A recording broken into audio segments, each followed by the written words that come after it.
Hello everybody, welcome to another video, and of course in today's video we're going to be talking about Newcastle United. Quite a lot of information has sort of come out in the last 24 to 48 hours, so of course we're going to make a video, address it and talk about it. But before I begin, if you are new here, please hit the subscribe and like as well, be greatly appreciated. But let's just get straight into it, and the biggest news of them all is that Joao Pedro has informed Newcastle of his willingness to play as a right winger in an attempt to speed up a rude move from Brighton. The Brazilian is available for around 60 million. It wasn't just this report in terms of playing as a right winger, but there was other reports saying that Joao Pedro is now sort of pushing for that Newcastle move. He wants to make it happen. He wants to play in the Champions League. He wants to be at the highest level, and of course he can do that at Newcastle. And as I've sort of spoke about him so much, if you guys follow me on Twitter, as always, come on over if you're not there already. I'm a big advocate of Joao Pedro, and I'm sure the Newcastle fans who are connected to me on Twitter will know about it. And I think he's a big game player. I feel like he really does turn up in those games, and people will say, okay, he scores a winner against Arsenal, which was a penalty, and another one against the equaliser against City, I think was another penalty, or I think it was United was a penalty. But that doesn't matter. See, there's this sort of confidence and authority he has when he's doing penalties, which cannot be bought, and it's sort of a signal to how he plays football as well. He wants to take ownership. He wants to drive with the ball. He wants to be in the position to receive the ball. He wants to be the responsible one in the attacking third. And if you think towards those games like Everton, where you guys lost on the final day, someone like Joao Pedro can really make a difference, and I've said this on my Twitter. And I talked about his masterclass in a performance against Leicester, and I showed the video. He's forcing the issue. He wants the ball. He wants to be the difference maker. He wants to be able to influence the result, and that's what you need. You know, if you're looking at that Newcastle team, Bruno Guimaraes, Isak, Tonali, there's players in there that like to force the issue and would love to be match winners. But why not add another one? Joao Pedro can certainly do that. I feel like a lot of the sort of, I wouldn't say problems with Joao Pedro is people just don't know where he's going to fit, and we'll talk about that a bit later. But before we sort of get onto it, some news came out actually in terms of Crystal Palace being open to Mac Target being part of the deal to bring Marc Guéhi to Newcastle. This is because, of course, Chilwell was on loan there, and Mitchell, I think, is being up and down a bit with his fitness recently. So they need really somebody to come in and play that role of backup or rotational left wing back. And Mac Target is someone that they like, and they've got European football, obviously. Newcastle like Guehi. It seems as though this could come to fruition. I don't feel like it's that reliable, but it's worth talking about because AD Musgrove is a pretty decent source, not one of the best, but he's good enough to include in the video. And yeah, I feel like Guehi has to be a sort of player Newcastle are looking into in terms of centre-back profiles. I've talked about Guehi, I've talked about Ousmane Diamonde as somebody that can come in. Lukeba's left-footed, Simikan is out there. There's a lot of different sort of players who can come in to Newcastle and make a difference. I think Simikan is in Saudi, unfortunately. But, Marc Guéhi for me would be right at the very top of that list for Newcastle. And of course, we have some extra news in terms of Anthony Elanga, and Newcastle United reps have sort of sped up the move in terms of speaking to the representatives of Nottingham Forest. They've spoke to Elanga as well. This is Craig Hope, who I have quite good faith in when it comes to Newcastle news. He's genuinely pretty good, so you can be sort of excited. I like Elanga as a player. Do I feel like he's the perfect right winger?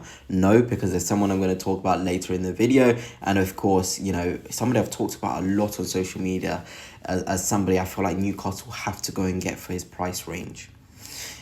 But of course, we're going to talk now about James Trafford. And both the Telegraph and the Mail have been claiming that Burnley are holding out for 40 million and Newcastle do not want to go up to that sort of fee. And that's fine. I've always felt like Trafford is sort of a player you want to get for under 30 million. It's not that he's the worst player in the world. I just feel like that there's better out there. And this is not a dig at Trafford.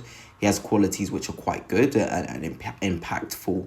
But there's other goalkeepers out there, and I have sort of said it on Twitter as well in terms of, I keep calling it Twitter, it is X, but yeah, I'm always going to call it Twitter, but Le Chevalier, you've got Suzuki from Parma, Diouf from Rennes, which was sort of my wild card in terms of he's really good on his feet, and Ramsdale as well. But obviously, Trafford has to be the first choice. I've heard Chelsea are trying to join that race. Manchester United, of course, are trying to join that race. But there's more keepers out there. There's more to just Trafford. There's more to than just, Joan Garcia, who Newcastle liked as well, but he chose Barcelona. There is good young keepers out there. And I mean, Pope, really, do you need to replace him? No. Can you get someone who's going to be good enough to replace him in a season or two? Yes. And I feel like these players on here, except Ramsdale, who I think could come in and make a proper impact, can be of that mould of really taking that jersey on in a season of two, of being embedded into the side. But anyway, I did again draft my little tune lineup, as I've called it, in a different formation here, 4-4-2, trying to fit Joao Pedro in. And of course, this upset a lot of people. I really, really did.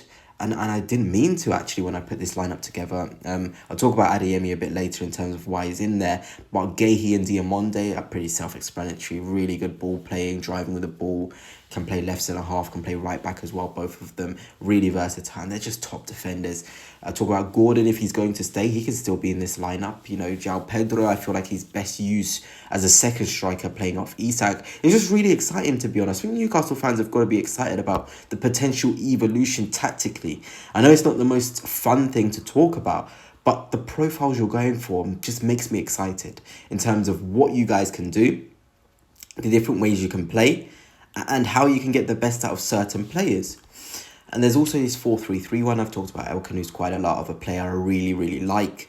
Guehi and Diamonde, and then, of course, Adeyemi. I feel like Khannouss is the sort of player where he can really burst and become something great. And I put this on my Twitter as well, and a lot of Newcastle fans were attacking me. But I've always felt this thing with us Premier League fans. If Khannouss was coming straight from the Belgian Pro League and not coming straight from Leicester, there'd be this general excitement towards a deal like this. For me, 20 million for somebody who, again, takes responsibility. Say Joao Pedro is a deal you can't do. Khannouss is more than capable. You can still keep Joelinton in the lineup and slowly embed Khannouss in. Khannouss can play left wing as well if needs be. You can even get him and Joao Pedro and just stack up on attacking, creative pocket play. Literally, the sky is the limit, and I've never seen sort of a negative reaction to a young player. He's only 21 years of age with a lot of potential, great on the ball qualities. He really, for me, is probably one of the top 5 best youngsters in terms of I enjoy watching, and I can see really making an inroad in football. And yeah, it gets onto my point of Joelinton, actually, one of my last things I'll talk about. And I called him a Swiss Army knife. And before you get on to me, no, I love Joelinton. I think he's a fantastic footballer. And I've watched a lot of Joelinton play. Maybe not as much as you guys, but I think I've watched 25, 26 out of 38 of Newcastle's games this season. And I think the other 8 was because just Arsenal were playing at the same time. And so obviously had to tune into my own club. But I've always felt he's good at everything, but he doesn't specialise in something. I feel like to really get into a title challenging level, you need all 3 of your midfielders to be able to specialise at something. If I was to ask you Newcastle fans, out of Joelinton, Tonali and Bruno, who's the one that you're thinking, okay, in a couple of years' time, if we can get an upgrade on him, let's do it. Let's try and get somebody who can really push us to the next level. Joelinton is great at aerial duels. Bruno's great at ground duels, progressive passes, build up, pocket play. Tonali's a brilliant road runner in terms of his sort of effort on the ball. One of the best jewelers in the Premier League, one of the best passers as well.